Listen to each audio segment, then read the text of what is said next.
katawan ko nito. Wow!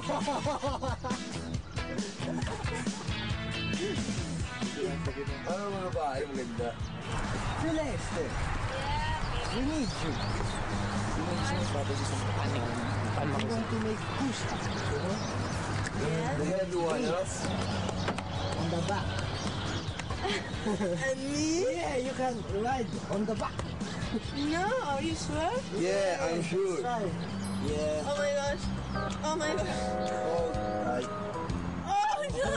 No! That's okay? That's okay. Okay. You're great! No, I'm Can't not. believe! Can't Too slow. Give me a... Are you okay? Yeah, I'm happy. Sure? Uy, si RJ, nagpasakay sa likod. Kaya ba? Kaya ba? Na? Yeah. Ako sa likod mo. Higit, so gonna wait. So sexy.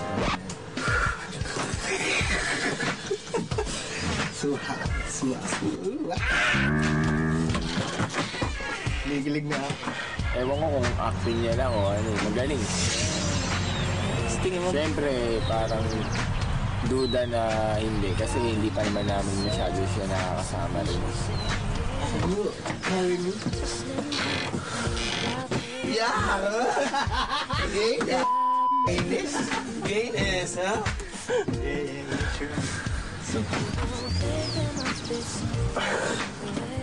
Kung may pinakita kung ano, parang kakaibang personality ko o tiyatago kong personality nung umalis si Ram.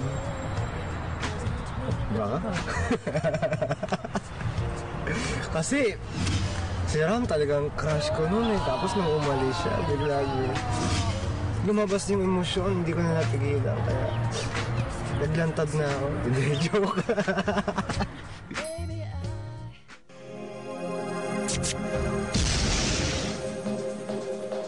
Kinabukasan, nagising ang mga partisipantes sa isang napakalamig na umaga.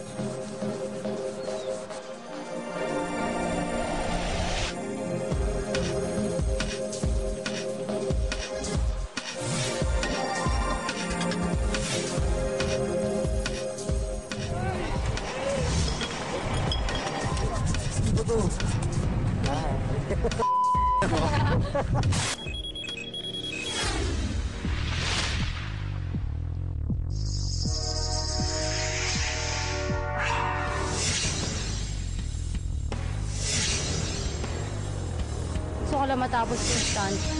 Ayokong magka-consequence. Ayoko talaga. I need to focus, okay? Now I'm not thinking of anything else but doing this stunt. Sobrang ninenervyos ako. Pero, try my best pa rin. Kahit anong mangyari. Oo, papaganahin ko na yung instinct ko. Strategy, just focus. Ako, ang goal ko is matapos talaga yung stunt.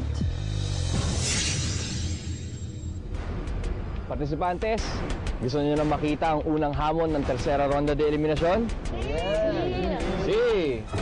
Ito na ang unang hamon ng tersera ronda de eliminasyon. Ito ang auto resbaladizos.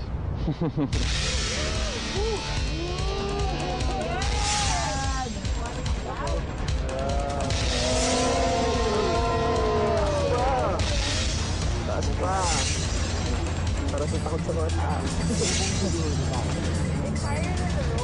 Taas pa! Galing! Ako na to. Ano yan? Ito ngayon ang regulasyon ng inyong unang hamon. Magsisimula kayo sa loob ng sasakyan, sa harap ng manibela. Pag binigay ko na ang hudyat, lalabas kayo ng auto, kukunin nyo ang plate number sa harap. Ang patente del auto. At pag nakuha nyo na, aakyat kayo pataas ulit at ibabalik nyo sa loob. Itatapon nyo lang sa loob. Pag nagawa nyo na yun, aakyat kayo ulit dun sa likod ng sasakyan. Kukunin nyo ngayon ang susi na nakalagay sa susian. Pag nakuha nyo na yung susi, babalik kayo ngayon sa loob. At sususian nyo ang sasakyan at pipindutin nyo ang buton. Yon ang magiging hudyat ng pagtapos ng inyong hamon. Okay. Ang taas niyan ay may 20 metro. Mataas, Ang laban dito, partisipantes, ay pabilisan ng oras.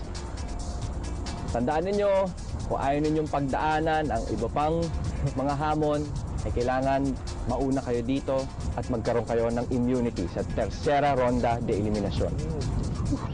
Klaro? Okay, partisipantes, sino gusto mauna? Ganito na lang. Walang gusto mauna.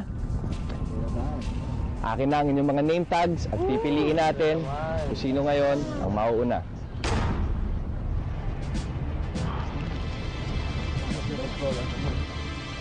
Ito na ang inyong mga name tags, partisipantes. Tingnan natin kung sino mauuna.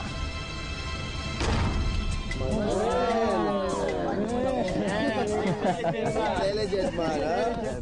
Partisipantes, pinapaalala ko sa inyo na kompetisyon ito. 10 na lang kayo, 2 na ang umuwi sa Pilipinas sa bahagang buntot. Mag-iingat kayo sa bibigay ninyong mga tips sa mga kapwa partisipantes ninyo. Hey Manuel, handa ka na? Handa na. Teka. Pagpasensyahan nyo muna ako, mga partisipantes, dahil sa lamig. May nakalimutan akong isang detalye. Ese?